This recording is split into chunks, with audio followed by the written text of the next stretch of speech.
Now, before we get into what it's like to travel on I-95, let's talk about the history. How did this interstate come to be the most busy?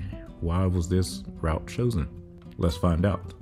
Prior to the construction of the interstate highway system, the top highway system in the country was the U.S. highway system. These are the routes that you can still find today with the black and white shield design. The U.S. numbered highway system didn't have a nationwide standard of quality, and the routes could be in wildly varying conditions depending on what state you were in. Some could be 2 lanes, some 4 lanes, while some might not even have been paved. A trip in 1919 traveling from Washington, D.C. to the Pacific Ocean took Dwight Eisenhower 62 days. While many Americans romanticized Route 66 as the main street of America at the time, it was the East Coast Highway, US 1, that served as the precursor to Interstate 95. US 1 was and still is today the longest north-south highway in the US. Not only did it connect most of the cities and towns that the current I-95 does, but goes even further south to Key West, Florida, and continues north past Holton up to Fort Kent, Maine. Once the Federal Highway Act of 1956 was signed by Congress, the stage was set for a new nationwide system of higher standard, higher quality interstate highways. If you look at a map of the old U.S. number highways compared to the interstates, you can see that most interstates followed an existing U.S. highway corridor, of which it will run alongside, or in some cases totally replace the old highway. It was US 1 which would serve as the backdrop for Interstate 95.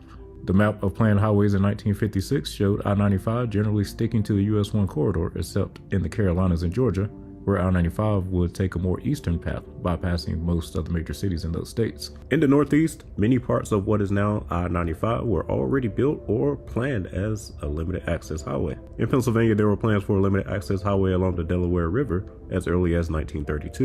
In 1937, there were plans for an elevated highway similar to New York's West Side Highway, but these plans were abandoned. In 1945, the current routing of Interstate 95 was approved by Philadelphia as the Delaware Expressway. Initially planned as a toll road, the interstate highway system being proposed led to it being turned over to what is now PennDOT to be a free highway. Objections by residents, construction difficulties, and a pause in federal funding over failures to meet emissions requirements caused some delays, but Interstate 95 was finally done through Pennsylvania in 1985.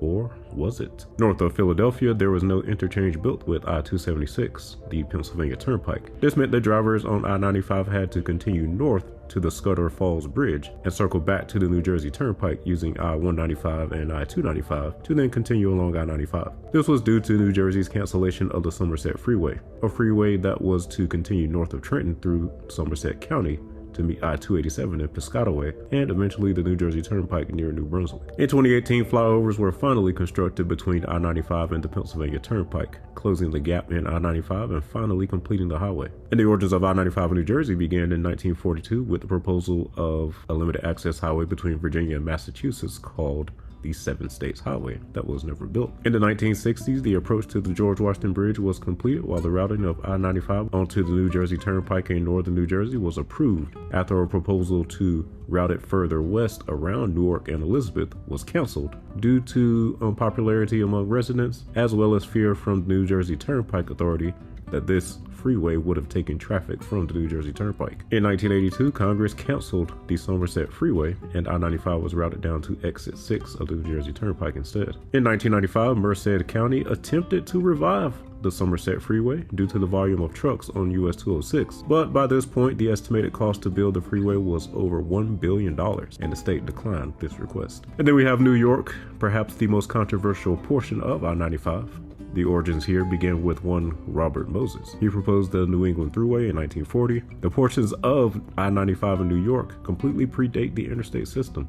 It consisted of parts of the already proposed Cross Bronx Expressway, New England Thruway, and Bruckner Expressway. Unique to New York, apartments were actually built on top of the Trans-Manhattan Expressway portion of I-95. The Cross Bronx Expressway was one of the most difficult construction projects of the time.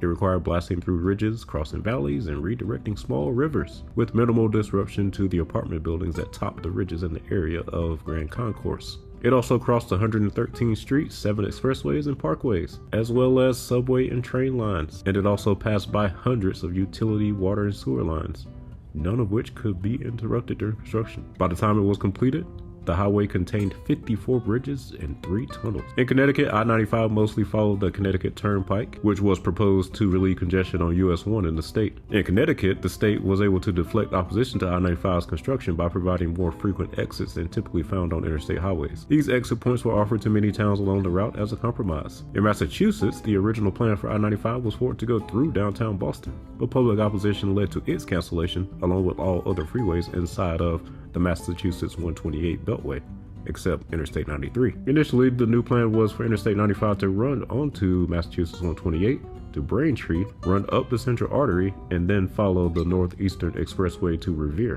But the 1974 cancellation of the Saugus Expressway led to I-95 being placed on its current route, serving as a beltway around Boston. While in New Hampshire, I-95 also began with a turnpike that predates interstates. The New Hampshire Turnpike was approved in 1948, and construction began soon after, despite opposition from business owners along the beach towns of US 1, who feared a decline in business due to the turnpike. By 1950, the turnpike was officially open to traffic, and in 1957, it was added to the interstate highway system and is today known as the Blue Star Turnpike. In Maine, the turnpike was opened in 1947 between Kittery and Portland, known as the Maine Turnpike, with an extension to Augusta opening in 1955. The Maine Turnpike was America's second superhighway, opening only after the Pennsylvania Turnpike. It is known for being completely self-financed, with no state or federal funds being needed for its construction or its maintenance. And shortly after the opening of the section to Augusta, the interstate highway system was proposed.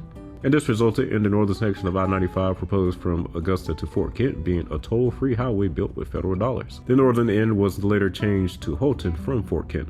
While over in Little Delaware, I-95's origins started with the 1948 Wilmington Transportation Plan that proposed 2 routes to run from the Wilmington area to Pennsylvania state line. These routes today roughly follow I-95 and I-495. The Delaware Memorial Bridge was completed in 1951 and brought major congestion to US 13 and US 40 in the area. As a result, the state made plans for a new limited access highway to the bridge. Construction started on I-95 in 1957, but not without plenty of opposition. Locals tried to fight the proposed routing through Wilmington and instead routed onto the current I-495 route. However, the proposed I-95 was approved by state Republicans, routing it along Adams and Jackson streets. Virginia had a portion of what is now I-95 known as the Richmond-Petersburg Turnpike that was already planned before interstates. While in the rest of the South, I-95 was mostly built as a new roadway through those states as it passed through smaller towns in the Carolinas and Georgia. Down in Florida, it paralleled US 1 down the east coast of the state. But in Florida, there was a long gap that existed in the Treasure Coast area due to Martin County officials fearing growth and development from the highway's construction. But that gap was finally closed in 1987. The completion years for I-95 state by state are as follows. In Maine, it was 1990. New Hampshire,